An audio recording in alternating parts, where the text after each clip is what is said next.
اللهم صل وسلم وبارك على سيدنا محمد وعلى آله وأصحابه أجمعين، واخفض لهما جناح الذل من الرحمة، وقل رب ارحمهما كما ربياني صغيرة. صدق الله العظيم. يلا تعالي يا ست الكل، النهاردة عاملين فيديو علاجي للأنيميا ونقص الحديد وتنشيط الذاكرة وكمان لتقوية العظام.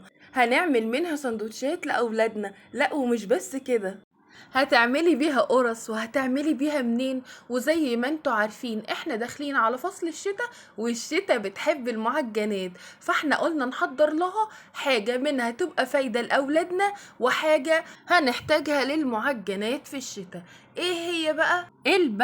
البلح الرطب. عملنا منه اكياس في اي وقت نطلعها ونعملها عجوة، وكمان عملنا طريقة العجوة كاملة في نص الفيديو قدام الكاميرا. بس يلا بسرعة حطي لايك وتعالي شوفي احنا عملناه مع بعض ازاي. جبت البلح الرطب اللي انتوا شايفينه دوت، طبعا كان مستوي على الاخر وما كانش ينفع ان هو يفضل ليوم تاني او يفضل حتى للصبح، فانا كنت جايباه من بالليل او بعد المغرب كده، فقلت لا مش هينفع ان انا استنى. تعالوا يلا نعمل مع بعض احلى فيديو ان شاء الله، يا رب يعجبكم. انا غسلت البلح في السبت اللي هو كان مفرغ كده، فنضفته خالص، ورحت جايبه طبق كبير كده فيه ميه، وجبت طبق زيه تاني فاضي، ونزلت بالبلح اللي انا غسلاه في قلب الطبق بالميه، وبدأت ان انا اخد من البلح كده، وابدأ ان انا اقشر البلحاية زي ما انتوا شايفين كده، واخرج منها البذر، النوى او البذرة، يعني نواة البلحة او البذرة. وجبت بقى البلح وبدأت ان انا اقشره زي ما انتوا شايفين كده. طبعا البلحية اللي كانت حمرا كنت بشيلها على جنب، ما تنفعش، والبلحية اللي ناشفة اللي ما ينفعش تتقشر طبعا علشان هتبقى ناشفة في العجوة، ما كنتش بعملها. انا كنت بنقي بس البلح اللي هو كان بيبقى ناعم كده وطري ودايب معايا وينفع معايا للعجوة اللي احنا هنعملها مع بعض. وبدأت ان انا افصص البلح كده زي ما انتوا شايفين واقشره واخرج منه النوى. خلاص كده طبعا خلي بالك وانتي بتفصصي البلح وبتقشريه يكون بلحية ريحتها مش كويسة تبوظلك البلح اللي انتي هتعمليه، فركزي كده في ريحة ولون البلحة وانتي بتفصصيها. خلصت كمية البلح زي ما انتوا شايفين كده، تعالى اوريكم احنا هنعمل ايه. انا جبت الاكياس بتاعه الخزين اهي، وبدات ان انا احط فيها البلح اللي انا هفرزه. انت عندك علب كبس كده ممكن تقفليها وت... وتكتم الهواء معاكي، كده كده البلح مش بيسود قوي، هو كده كده البلح اسود اصلا، بس انا بحب افرزه بالطريقه ديت واكتم عنه الهواء، علشان لو في اي وقت من السنة اولادي حابين ان هم ياكلوا البلح الرطب دوت، بخرجه من الفريزر وهو مكتوب عنه الهوا كده واسيبه يفك من التلج، وبعدين بيبقى كأنك لسه مفصصاه دلوقتي حالا وطعمه مش متغير. عملت اول كيس وقلت تعالوا بقى نشغل النار على العجوة علشان نقتصد في الوقت وما نطولش عليكم الفيديو.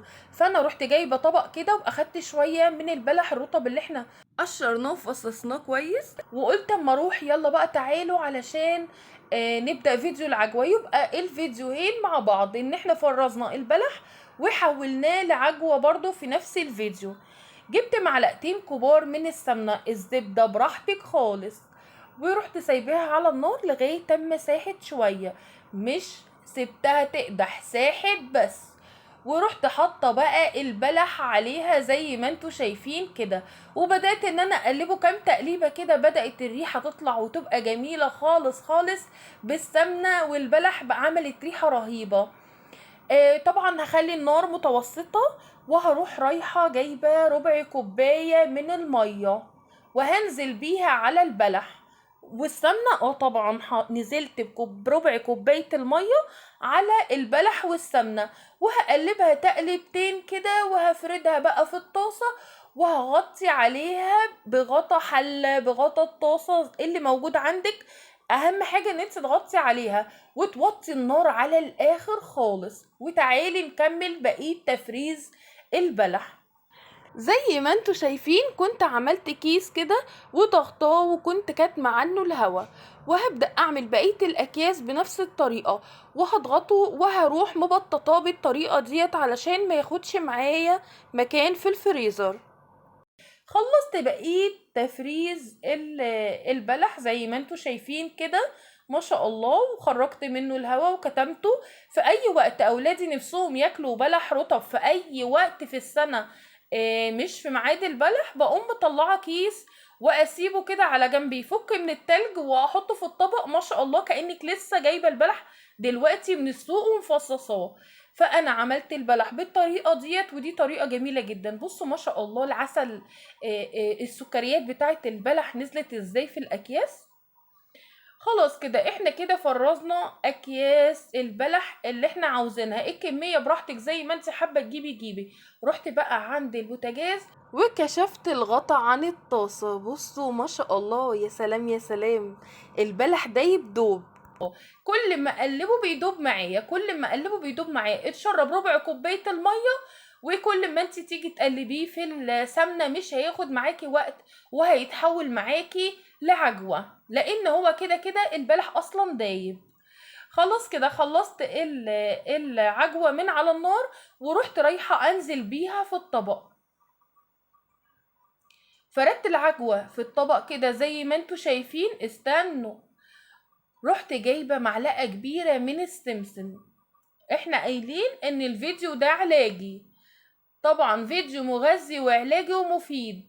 احنا جبنا السمسم ده، السمسم دوت علاج للعظام ومنشط للذاكرة طبعا زي ما احنا عارفين. والبلح الرطب او البلح الاسود دوت او العجوة بيعالج الانيميا او نقص الحديد في الدم. طبعا زي ما احنا اتفقنا اهو فيديو علاجي. عملنا البلح زي ما انتوا شايفين وكيسناه وفرزناه من السنة للسنة. لو حابين ان احنا اولادنا طلبوا منا البلح الاسود او الرطب دوت، هنخرجه من الفريزر ونسيبه يبرد شوية. طالما احنا كاتمين عنه الهوا هيبقى كأنك لسه جايباه. اكلي لاولادك بألف هنا.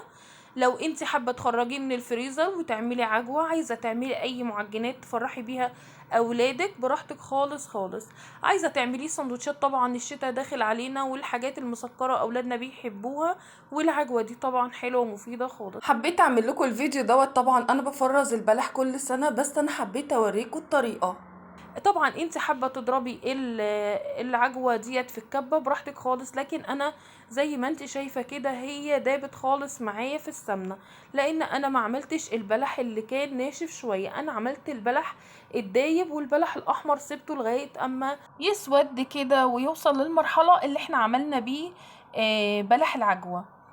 ورحت جايبه بلحيه حمرا كده وحطيتها على العجوه ورشيت عليها شويه سمسم وحطيت بلحيه رطب، وقلت اما اعمل بقى سندوتش عجوه.